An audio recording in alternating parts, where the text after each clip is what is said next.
एक घर में दो मर्डर हो जाते हैं, डबल मर्डर। दोनों को गोलियों से भुना जाता है। ये दोनों पति पत्नी थे, लेकिन मर्डर के बाद पुलिस को वहां कुछ भी ऐसा सुराग नहीं मिल रहा था जिससे वो आरोपी तक पहुंच पाए। ना सीसीटीवी फुटेज थे, ना कोई ऐसा क्लू था, ना आस पड़ोस के लोगों को पता था या उन्हें कोई ऐसी जानकारी थी कि रात को कोई आया था और ये दो लोगों को गोली मार के गया।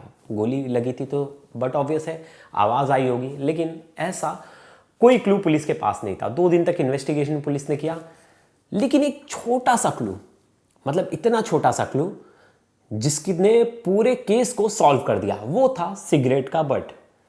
एक सिगरेट के बट ने 2 मर्डर केस को एक साथ सॉल्व कर दिया। और कैसे पुलिस ने इस पूरे मर्डर केस को सॉल्व किया, डबल मर्डर को। ये पूरा जो मामला है वो वेस्ट बंगाल का है, वेस्ट बंगाल के हावड़ा का, जिसमें आरोपियों को उम्र कैद की सजा मिली है और ये केस है 2020 का। तो क्या है ये पूरी मर्डर मिस्ट्री और कैसे सिगरेट के बर्ड से ये पूरा केस सॉल्व हुआ, तो इस वीडियो में हम लास्ट तक देखिएगा और हम जानेंगे कि कैसे ये मर्डर मिस्ट्री सॉल्व हुई। नमस्कार, मेरा नाम है प्रवेश पांडे और आप देख रहे हो क्राइम तक। ये साल है 2020 और तारीख थी 16 सितंबर। अब 16 सितंबर को वैसे भी मौसम मिड वाला होता है, गर्मी और बारिश के बीच का। अब वैसा ही मौसम था और रात को एक घर में पति पत्नी, एक पति का नाम था रामकृष्ण और पत्नी का नाम था लीला रानी। ये दोनों पिछले कई सालों से हावड़ा में रह रहे थे और अच्छी फैमिली थी। इनकी एक बेटी थी जिसकी शादी हो गई थी।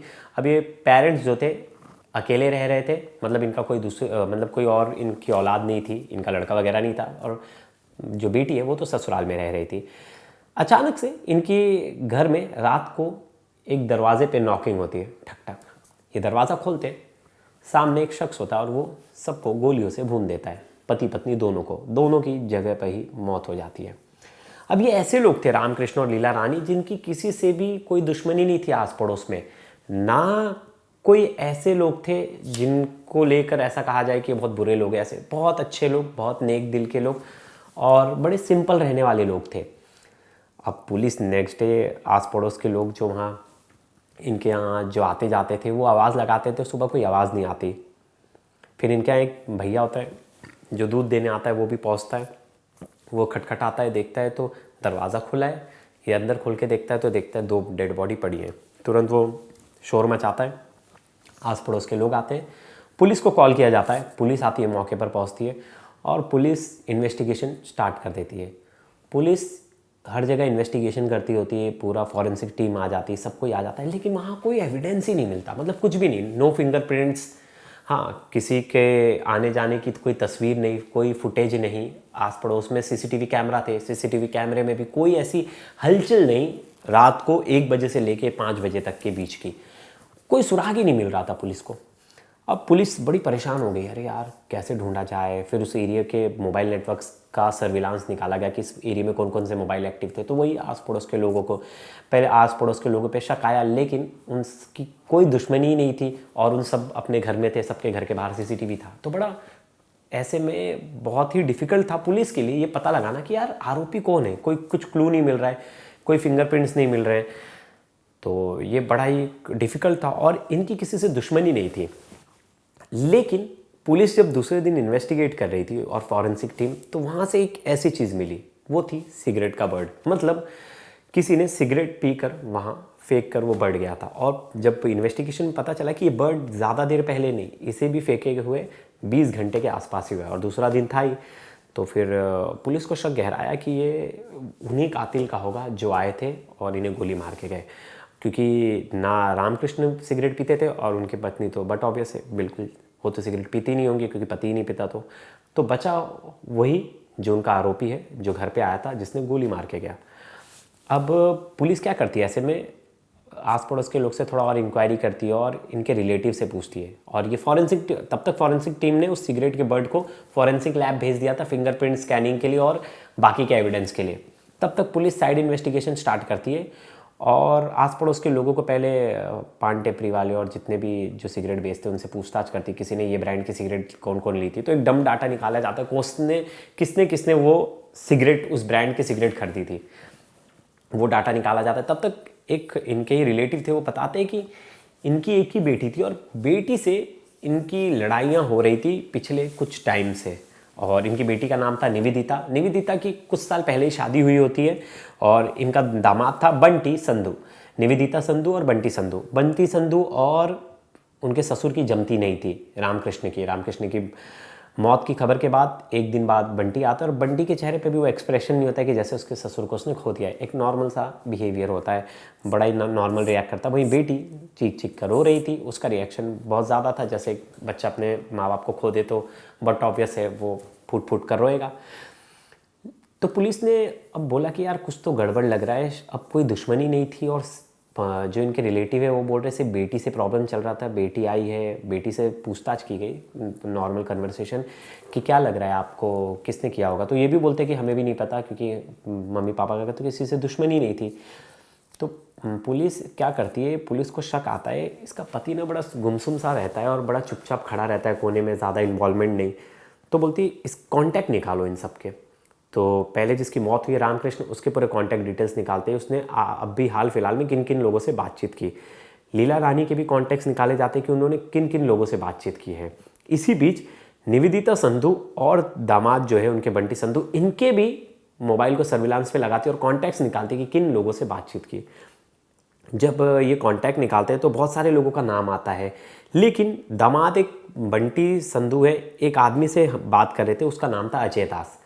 ये अजय दास एक क्रिमिनल बैकग्राउंड वाला ही आदमी था, जिसको मार पीटे, सुपारी किलिंग से ऐसा मतलब छोटे मोटे अपराध में ये पहले भी जेल जा चुका था। और इसको लेकर पुलिस को शक गहराता है कि ये आदमी से ये क्यों बात कर रहा था, इसका तो क्रिमिनल बैकग्राउंड है पहले से, क्योंकि उसका नंबर चेक करते तो पता चलता है कि यही है। और फिर पुलिस उससे पूछताछ करती है इससे रात रात को क्या बात करता है और बेटे को ऐसा क्या काम। तो अजय को बुलाती है, अजय दास को, और अजय दास को पुलिस बोलती है कि तू क्यों बात करा, तो तू यहाँ वहाँ की बातें बताता है, नहीं मेरा एक ऐसा काम था वैसा काम था, लेकिन वो जस्टिफाई नहीं कर पा रहा था कि वो बात क्यों करता था इनके दामाद से। अब पुलिस का शक और गहराता है, पुलिस को बोलते हैं कुछ तो ऐसा है दामाद और ये अजय के बीच में जो हमें इस हत्या की कड़ी से जोड़ेगा। तो पुलिस थोड़ी सी कॉन्फिडेंस हो जाती है कि कुछ तो गड़बड़ है। फिर जब अजय का मोबाइल फ़ोन पुलिस अपने पास लेती है और इन्वेस्टिगेशन करने लगती है तो अजय के मोबाइल में एक रिकॉर्डिंग मिलती है, मोबाइल कॉल रिकॉर्डिंग होती है। उसमें जो बंटी है वो कह रहा है दामाद कि मैं तुझे 50,000 दे रहा हूँ पैसे, बाकी के पैसे मैं तुझे काम होने के बाद दूंगा। और ये थी हत्या के एक दिन पहले की कॉल रिकॉर्डिंग। पुलिस उससे और पूछताछ करती है और थोड़ा थर्ड डिग्री देती है तो वो बता देता है कि साहब इसने मुझे अपने ससुर की सुपारी दी थी जिसके कहने पे मैंने हत्या की। अब पुलिस के पास एक ही एविडेंस था और तो कोई एविडेंस था नहीं। पुलिस अब इस बात को माने कैसे। उस जो आरोपी है दामाद वो फटाक से नकार देता है, बोलता है नहीं मैंने तो कोई सुपारी नहीं दी, झूठ बोल रहा है। पुलिस इससे झूठ ज़बरदस्ती वो राज उगलवाना चाहती है जो कि इसने किया ही नहीं और मेरा नाम फंसाना चाहती है। तो पुलिस ने जो सिगरेट का बर्ड याद है स्टार्टिंग में सैंपल लिया था उसकी फॉरेंसिक रिपोर्ट मंगाती है और इन दोनों के हाथ के फिंगरप्रिंट्स लिए जाते हैं, अजय के और बंटी के।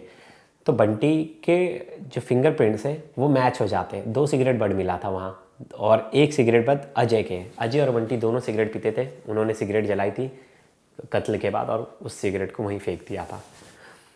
मैच हो जाता है। अब बंटी बचने वाला नहीं था, लेकिन इन सब के बीच में सवाल एक था कि बंटी और अजय ही गए थे और अगर बंटी ने अजय को सुपारी दी थी तो दी क्यों थी, सुपारी क्यों दी थी अपनी ससुर की। तो फिर पुलिस जब कस्टडी लेती है तो बंटी सच बताता है। बंटी बोलता है कि मेरे ऊपर 7 लाख से ज़्यादा का कर्ज था। मैं और निवेदिता बोलते थे ससुर जी को कि प्लीज़ आप अपनी पुश्तैनी ज़मीन बेच दीजिए और वो पैसा हमें दे दीजिए, हमारे ऊपर का कर्ज उतर जाएगा। आपकी एक ही बेटी है, आप ये प्रॉपर्टी रख के क्या करोगे इतनी सारी, अब अगर उसे भी नहीं दोगे तो। लेकिन वो हमारी बात नहीं मान रहे थे और वो प्रॉपर्टी देने की इच्छा में बिल्कुल नहीं थे। हम बोल बोल कर थक गए, मेरे ऊपर कर्जा बढ़ता जा रहा था दिन पर दिन। तो मैंने डिसाइड किया कि ये जो मेरा ड्राइवर है, मतलब मेरे एक दोस्त का ड्राइवर है ये अजय, मैं इससे ये काम करवाऊँ। ये पहले भी बहुत सारे क्राइम में जेल में जा चुका था। तो मैंने इसको 50,000 की सुपारी दी और मैंने इसे पहले ही एडवांस में पैसे दे दिए। अब अजय क्या कर देता है, अजय सोचता है कि बाद में ये मुझे और पैसे नहीं देगा तो मैं इसे ब्लैकमेल करूँगा। तो ये कॉल रिकॉर्डिंग्स अपने पास रख लेता है जो ये बंटी से बात करता था। उस कॉल रिकॉर्डिंग से तो ये केस खुल गया था और उस बर्ड से ये मैच हो गया था कि मौका वारदात पे ये दोनों लोग वहाँ प्रेजेंस थे और जिससे जाहिर होता है कि हत्या के समय ये लोग वहाँ थे और इन्होंने ही हत्या को अंजाम दिया है, क्योंकि और कोई उस जगह पे मौका वारदात पर मौजूद नहीं था।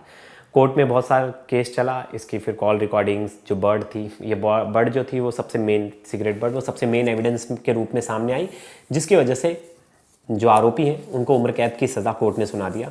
और अब जब तक ये ज़िंदा हैं तब तक इन्हें जेल में ही रहना पड़ेगा। और अब जो फैमिली है, जो उनकी बेटी है, वो इससे इनकार कर रही थी कि उनका इन्वॉल्वमेंट नहीं था, कि उनके पति इस लेवल पर गिर जाएंगे कि अपने ससुर की मर्डर की प्लानिंग कर देंगे। तो ये थी डबल मर्डर की स्टोरी, जिसमें एक सिगरेट के बर्ड से कैसे पुलिस ने पूरा इन्वेस्टिगेशन करके आरोपियों को जेल की सलाखों के पीछे पहुंचाए और इसमें न्याय दिलाए। जो परिवार है, वैसे तो अब परिवार में कोई बचा नहीं है, बस बेटी है। बेटी का परिवार तो पूरी तरह उजड़ गया, माँ बाप नहीं रहे, पति जेल में, तो अब क्या ही करेगी। तो ऐसे में प्रॉपर्टी का लालच बहुत बुरा होता है, जिसके चक्कर में अच्छे अच्छे लोग अपने लोगों की जान ले लेते हैं। तो ये स्टोरी आपको कैसे लगी ज़रूर बताइएगा। तब तक के लिए धन्यवाद।